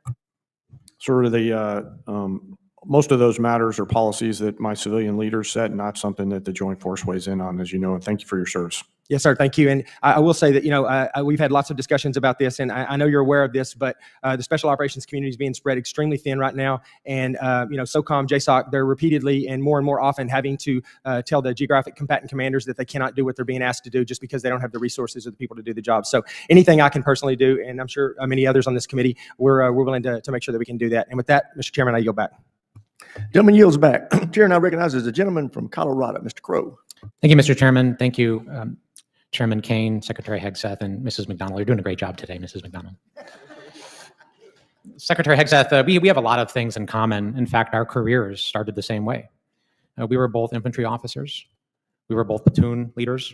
We both deployed our platoons to combat in a counterinsurgency environment. There are very few better leadership training grounds than that experience, and it's that experience that I want to transport us back into time, back to Lieutenant Hegseth and Lieutenant Crow. There are a lot of things that make a leader and that make a unit effective. Would you say that unit cohesion is important? Unit cohesion amongst many is very important, yes, sir. It's an important element. And part of that is making sure that all members of your unit felt included in that team, correct? Far more important that every member of that unit felt capable to do the mission and united in that mission. But that they were included and felt part of the team as well. I wouldn't use the word inclusion, sir, but yes, they were cohering as a team, yes. And that you reduce tension and infighting and points of tension between your platoon members so that you can focus on the mission. That was a part of the regular job. Absolutely. That's why I've said that our diversity is our strength is the single dumbest phrase in military history. And words are our important. Unity is our strength. And so unity amongst members, despite differences of backgrounds, race, whatever that is. And I agree with you on that. Together on a mission. And words, part of that is words are important and setting the tone is important, correct? When you're a leader. All aspects of leadership, mostly leading by example. Did you ever tell them your political affiliation? Did you ever tell your platoon members your political affiliation? We certainly discussed lots of topics, and I'm sure my political affiliation. Did you ever ask them theirs? No, their political affiliation was never a concern to me. Because it's important that everybody feel included and that people weren't excluded, correct? That would be antithetical to. I'm sure my platoon contained Republicans, Democrats, and Independents, and I had no idea what their affiliation was. Okay, that was actually my next question, so I appreciate you answering that. You led your unit in a counterinsurgency environment, and you interacted with civilians, correct? Interacted with members of the civilian population, sure. Yeah. And you were, in fact, a COIN instructor, a counterinsurgency instructor, correct? In Afghanistan in 2011 and 2012, I was the senior counterinsurgency instructor. And you signed off on a manual. There's actually a counterinsurgency manual that you signed off on and helped create. And your name's on that manual, correct? We were a part of creating a lot of content at the COIN Academy, yes. Do you remember this portion of the manual? It says, if you've killed 2 innocents, you've set yourself back more than you've moved forward. Do you still agree with that? I would have to take a look at the manual, but obviously no one in warfare is seeking to kill innocents. Okay. Because it's important to show why we're different from the enemy. Because we're not the enemy, right? We're different from our adversary. Would you agree with that? We have different morals and different values. We are not the enemy, sir. We have different morals and we have different values than the enemy. We have a code, a uniform code of military justice. So the answer to that is yes. Formations that you're not trying to compare us to Al-Qaeda and ISIS, are you? We're different. I know the code of the United States military and army that I signed up for. You can't tell me whether we're different? Right hand. You're not willing to say we're different? Of course we're different. Okay, thank you. It's absurd.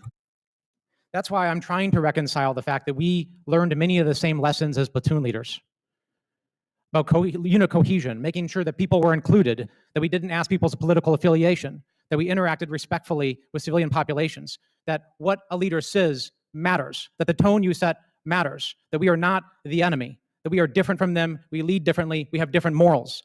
How can I reconcile that experience and those lessons learned from Lieutenant Hegseth to now Secretary Hegseth, where you say things like what you just saw here, making us equivalent on the same standards as our adversaries, doing the same things that ISIS and Al-Qaeda would do? How can you possibly reconcile that? I can't. And just the other day down at Fort Bragg in our beloved 82nd Airborne Division, sitting there while we politicize the military and pull our paratroopers into politics, booing elected officials, booing politicians with whom you disagree. It's antithetical to our values, and you, sir, Gentleman's have changed. time's expired. Chair, and I recognize the gentleman from Florida, Mr. Jimenez. Thank you, Mr. Chairman. Mr. Secretary, when you say that you want the military to have standards, high standards, is that for each job classification you are going to be setting the standards that that job classification merits? Sure. So if you're looking at combat arms, you're going to have a certain set of standards there that are very important. And that anybody who meets that standard is qualified to have that job, whether it be male, female, whatever race, political affiliation, et cetera. We've made that clear from day one, that those jobs are open to anybody that can reach the standard for that particular job. It shouldn't be lowered for any reason. Fair enough. But when you're setting these standards, are you going to make sure that they don't set artificial barriers for entry for anybody? In other words, if you don't want a particular race or gender, you're going to set standards that kind of, push them away? Or are you going to be fair in setting your standards? The only thing that matters in the setting of standards is the capability to do the job. Fair enough. And I think that that's all we ask for. I'm going to transition a little bit. See, and you're saying about peace through strength. Our doctrine is peace through strength, correct? Yes, sir. And the only way that really that works is if your enemy knows that you will use that strength. Is that correct? Yes, credible and capable matters. And would you say that if you are ambiguous about using that strength, that actually invites not peace but war? Well, I think, sir, there are certain environments where strategic ambiguity is an important thing, but for the most part, your enemy or adversary needs to know you are capable and willing to use force if necessary. Yes, fair enough. Would you consider Russia and China to be allies?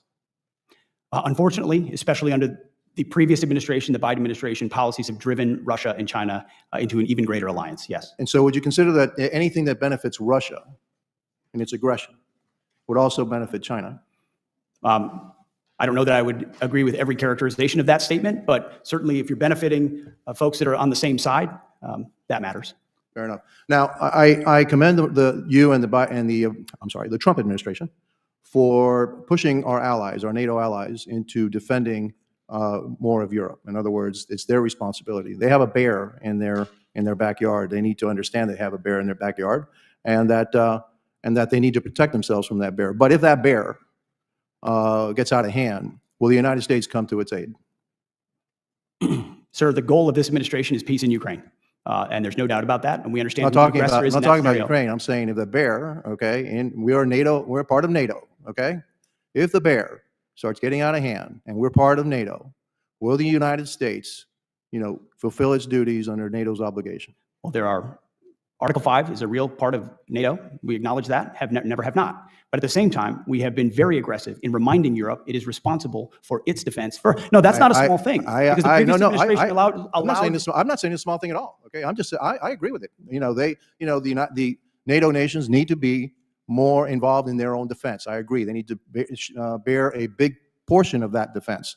But we're part of an alliance. But increasingly, not just a bigger part, but the lead of their defense on the continent.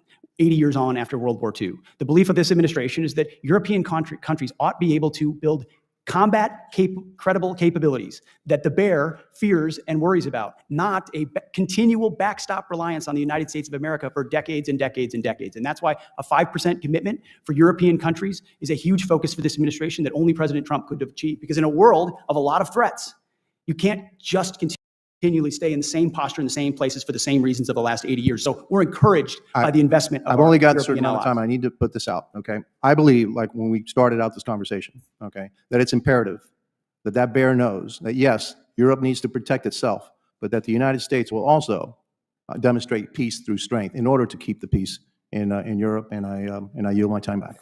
Gentleman yields. At this time, the chair would like to note that at approximately 12:30, the committee will recess for 15 minutes and reconvene at 12:45. Chair now recognizes the gentleman from Maine, Mr. Golden.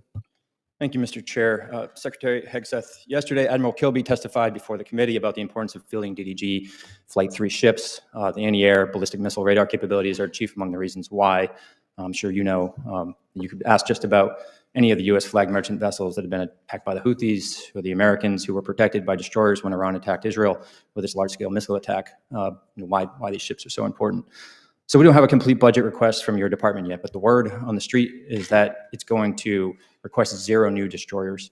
Of course, destroyers are well known as the backbone of any modern Navy fleet, and China is closing the gap between us and them, having doubled its destroyer fleet in the last 20 years. I'm also now hearing that the president plans to eliminate the frigate program outright. Yesterday, Senator Collins asked you about the absence of anything referencing destroyers in your FY26 spreadsheets that were delivered to Congress. You didn't really answer the question. Instead, you referenced a historic shipbuilding investment that is forthcoming.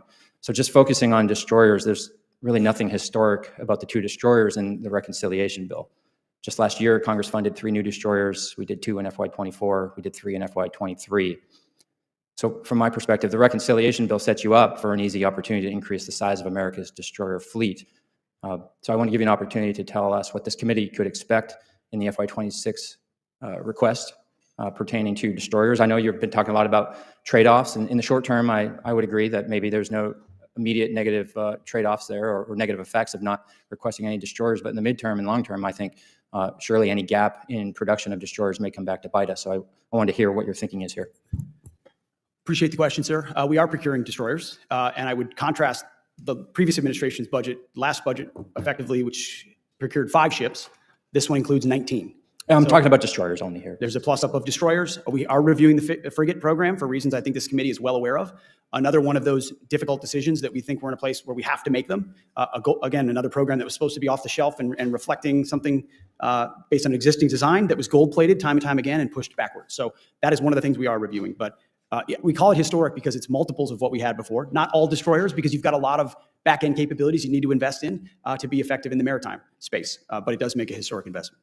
You said plus up. When you say that, are you referencing the 2 destroyers in the reconciliation bill? Yes, sir. And so that would be a plus up on top of forthcoming requests for more destroyers in the FY26 budget request. I would have to, Bren, how would you break that down? Yes, sir. So our budget, as the Secretary said, is 1 budget, 2 bills. So the 2 destroyers he's referencing are the 2 in the reconciliation bill. Okay. So again, does that mean that you will request additional destroyers as part of the FY26 NDAA and appropriations process? Yes or no? When we built the budget, sir, the 4-month review that the Secretary referenced, we found a requirement for 2 destroyers in FY26. So the budget only requests 2 across both bills. Yeah, absolutely. The Navy's been planning to get 2 destroyers in FY26 and FY27. However, I think this committee, the Senate, appropriators as well, have been pretty clear that the destroyers in reconciliation were to supplement that anticipated request of 4 ships in 2 years, not supplant it. So, I suppose if that's all you're asking for, it'll be up to members of this committee and the Congress whether or not we want to exercise what we think is the right call here, which would be to grow the size of our destroyer fleet, not slow down its growth. So with that, you can take the 40 seconds if you have any other comments, or I'll yield it back. Gentleman yields back. Chair, I recognize the gentleman from Texas, Mr. Luttrell. Thank you, Mr. Chairman. Mr. Secretary, General Kane, and Ms. McDonald, thank you for joining us today. Mr. Secretary, I'm very laser focused in on the advancements and the build out of hypersonic capabilities in our military. And at the classification levels, obviously in this room, and I'll always be concerned and always plan for the worst and hope for the best. But we are very far behind when it comes to our ability to build out hypersonics. The nefarious actors globally are really kind of taking advantage of that over the past 2 decades, and they're way out front. Can you give me, and you can pass this off to Mr. Kane if you like, but I'd like to hear where we are, and are we moving forward aggressively enough to outfit our arsenal?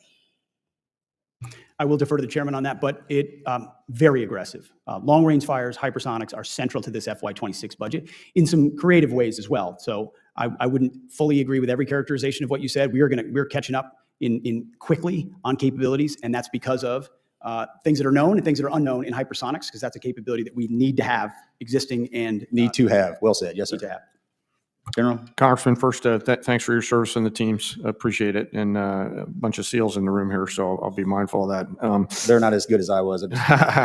No comments, sir. Case in point. Yes, sir. Sir, it's very much on our joint force radar. As you know, the services handle a lot of that. The Navy's all over SM6 Block 1B, which will hit in 2029. The Air Force is working on HACM and doing operational tests on that now, and thinks that was progressing along the way. We're looking at partnering with industry to look at additional capacity and capability in the hypersonic side, but the ability to leverage that capability to cause dilemmas in those ground force commanders on the other side is key and essential, and something that we're very focused on through the services. Okay, good to hear. Mr. Secretary, I've spoken to the Secretary of Navy, Secretary of Army. I've spoken to Secretary Collins in the VA, and I'm going to completely shift gears on this with you. If I'm able to accomplish anything, and I'm putting this out for public consumption, so I'm probably going to get beat up for it, but if I can, before I leave this place, this wonderful place we call Washington, D.C., if I can make the transition from Department of Defense, our service members, into the VA space seamless and effective, I have done something amazing. Now, as a veteran yourself, I can understand, I most certainly understand, you know the complexities of what it looks like when somebody says, hey, thank you for your service, here's everything you need. The VA's that way. We lose 6,000 veterans a year to suicide. We have disability claims that are through the roof, and our veteran community is more or less lost. And I wholeheartedly believe if the DoD and the VA worked shoulder to shoulder with this, where it was almost just a drag and drop. Here's your DoD service record. VA, he or she are on the way. There we go. You have them. We're good to go. And the VA and the veteran is absolutely taken care of. That does not exist currently, and it's something that I'm working every day on. And I know you will support this. I'm probably putting words in your mouth, and I shouldn't do that. But I want you and the Secretary of the VA to, if you haven't been in the room together to talk about this, I'd love to be involved. But I want this put to bed. This is a problem that has existed for decades and decades and decades, and it shouldn't. And I think if we make this process easier, we'll decrease the amount of veteran suicides down to zero. Our veteran space will be just wholeheartedly happier, and then we can move on and focus on other things. As you know, I do agree wholeheartedly. I hope you've seen Secretary Collins and I, we looked for it. We've never seen a memorandum written together by a DoD secretary and VA secretary, which we signed together in his office at the VA. He came to see me. We talked about it. I came to see him in his office. We put out a video and a memorandum and put our staffs together to say, this is a problem we need to fix. We need to streamline that transition in real time for those who serve. So we're fully committed. Thank you, sir. And I'll reach out to your office for that point of contact so I'm not going to hover over top of them, but I'd like to have somebody I can talk to on a weekly basis. Thank you. And I yield back, Mr. Chairman. Thank you. Gentleman yields back. Chair now recognizes a gentlelady from California, Ms. Jacobs. Thank you, Mr. Chairman, and thank you to all of our witnesses for being here. Secretary Hegseth, as you probably know, today is National Women's Veterans Day, and in your confirmation hearing and in subsequent conversations, you've said, and I'm quoting you now, women in our military have and continue to make amazing contributions across all aspects of our battlefield, and that women were some of the best soldiers you served with. Do you still stand by those statements? Yes. Great. Thank you. As you probably know, I represent San Diego, the biggest military community in the country, so I meet with countless service members all the time. And with your focus on emphasis and on merit and standards, I wanted to tell you about 3 incredible women in our military. So the first woman is a major responsible for advanced collective warfighting training. Her officer evaluation report rates her as most qualified. And some of the comments included are, and I'm quoting now, she lives the Army values and demonstrates the warrior ethos daily. She rates within the top 5% of officers I've encountered in 18 years of military service. The second woman is an aviator with a record of over 50 combat missions, including deployments to Iraq and Afghanistan. 2 quotes from her most recent fitness report in April include, quoting again, "People excel under her leadership, and she has my strongest possible recommendation for promotion." The third woman is an instructor for an Army ROTC battalion. According to her evaluation report, her overall performance was rated at far exceeds standards, and the comments include, she is undoubtedly within the top 5% of non-commissioned officers I've worked with in my 22 years of service.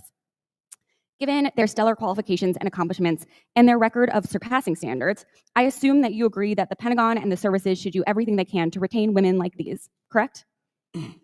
I would commend the major, the aviator, and the instructor for their service. Great. I'm glad you agree, because I also believe we should be recruiting and retaining the very best and brightest in our country to serve in the military. And yet, you are actually kicking out these 3 highly qualified service members solely because of their identity. These are trans women. And you are using the very same arguments that have been used against desegregating the military or allowing women to serve or allowing gay people to serve. And in all those cases, those arguments were wrong. So I think it's clear that this is actually not about standards or, and I'm quoting you again, an equal, unwavering, gender-neutral, merit-based system, because if it were, you would be keeping these women in. Instead, you are the one injecting culture wars into the military, and it's at the detriment of our military readiness and national security. Now, General Kane, I'd like to turn to you. So to be clear, these are men who think they're women. These are women. I'm happy to educate you on But these are men. on trans And so issues at what another we've time. identified is that there's mental health issues with that belief system. I'd like to turn to that General are Kane detrimental now. to readiness, and that's the determination that we've made and that we stand behind. Gender dysphoria. And so you don't complications. trust your commanding officers to be able to evaluate the people under them to decide if that were true. Wouldn't that show up in their fit reps? And yet these fit reps are from the last 3 months, and all of their commanding officers say that they exceed standards. I'm turning to General Kane now. General Kane, I'd like to touch on something you said yesterday before the Senate Appropriations Committee. When asked whether the United States is under a foreign invasion, you said, at this point in time, I don't see any foreign state-sponsored folks invading. Despite that testimony, 2,000 National Guard troops have been federalized and deployed to Los Angeles, and 700 Marines from my community of Southern California are now on the ground there as well. And on Tuesday, President Trump, flanked by hundreds of uniformed troops, said, they are there, said, this is the reason they are there. They are there, I'm quoting now. Generations of Army heroes did not shed their blood on distant shores only to watch our country be destroyed by an invasion. General, have you personally informed the president that according to your own assessment, there is no invasion?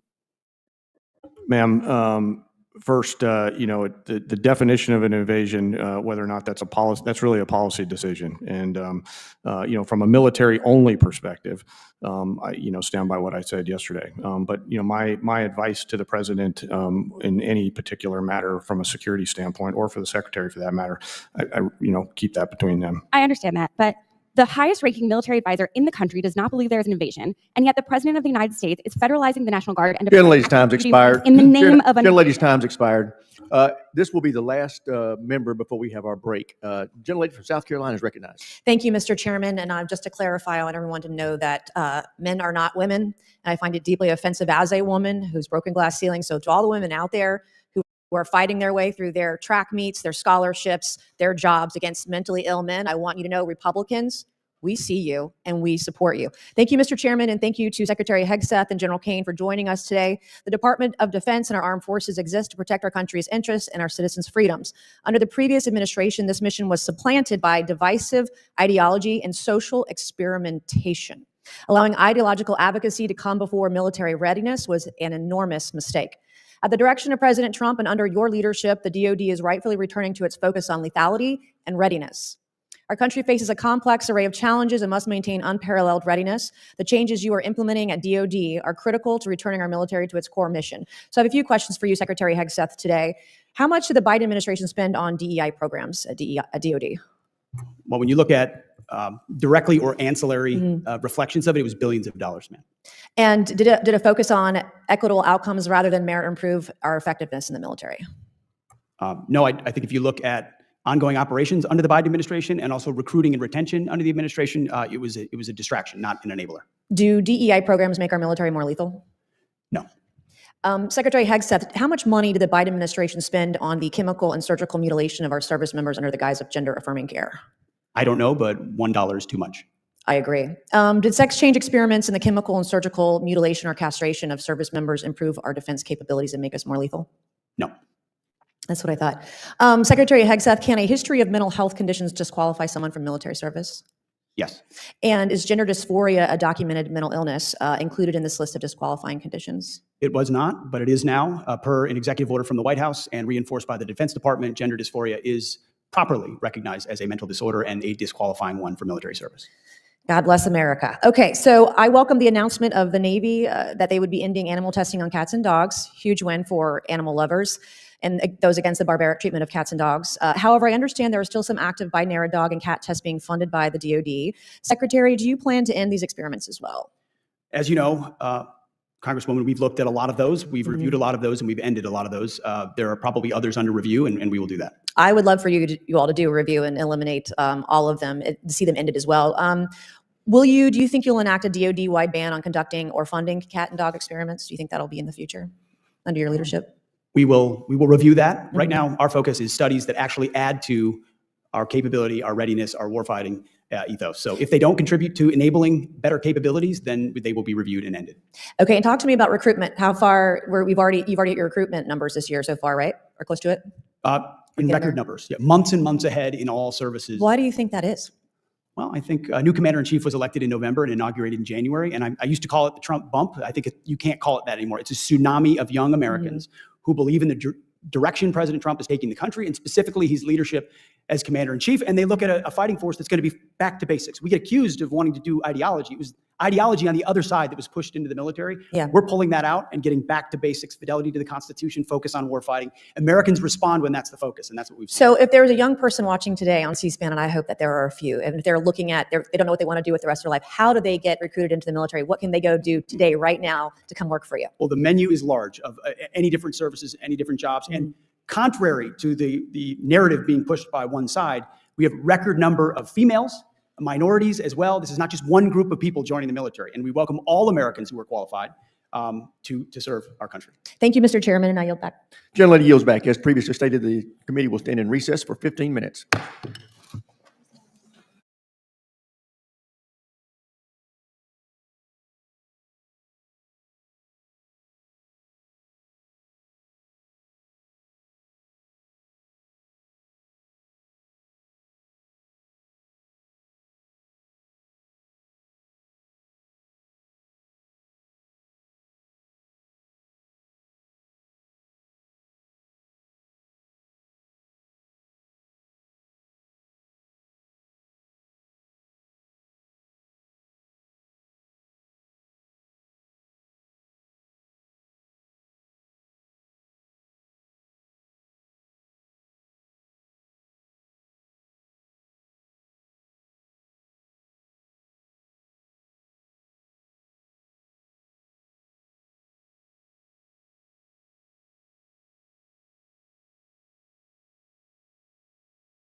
Hearing will return to order. The chair now recognizes the gentlelady from Washington, Ms. Strickland. Thank you, Chairman Rogers.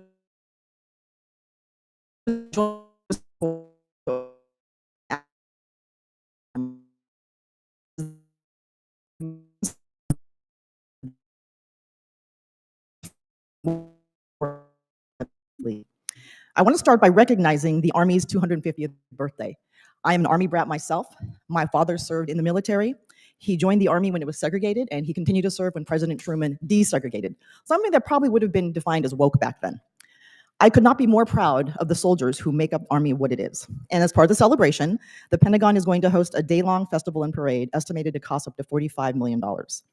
Department of Defense officials have described this as a generational recruiting tool and a plan to highlight every era and legendary leaders throughout Army history.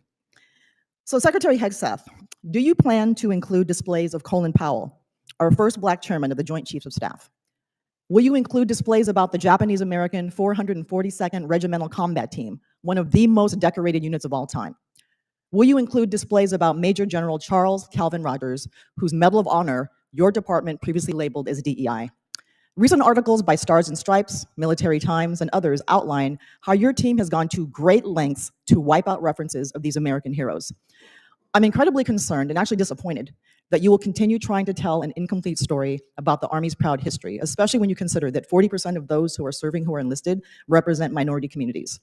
So I'm going to ask you, sir, will you be able to talk about these things and will they be included? And then I have another question after that. Go ahead.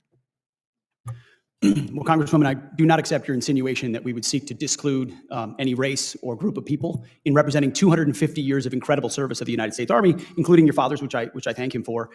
We're proud that we're going to put on full display the Army's military might 250 years on, which is a demonstration of American freedom, power, and commitment. And I agree. Are these three people that I mentioned going to be included in this celebration? This is a parade demonstrating military might, capabilities through the years, including to today. Yes, and there will be exhibits. So will these folks be included, sir? Well, I think you'll be heartened to know that the Secretary of Defense is not involved in choosing individual exhibits in the celebration, but our team has put in a great deal of effort to make sure the Army's history is well represented. And I'll say this, as a part of the reason I'm sitting right here and I put on the uniform is a parade that went through my parents' hometown in Wanamingo, Minnesota. Blink and you miss it, nothing farm town. Absolutely. No, I'm talking about the exhibition, sir. Made me I'm talking proud about the exhibition. Are you going to include Colin But- Powell, the Japanese-American 442nd, or Major General Charles Calvin Rogers? That's my question. I'm sure we will include a cross-section of a lot of incredible Americans and possibly all of them too. I have no idea. So you have no idea, or I'm going to take that as a no.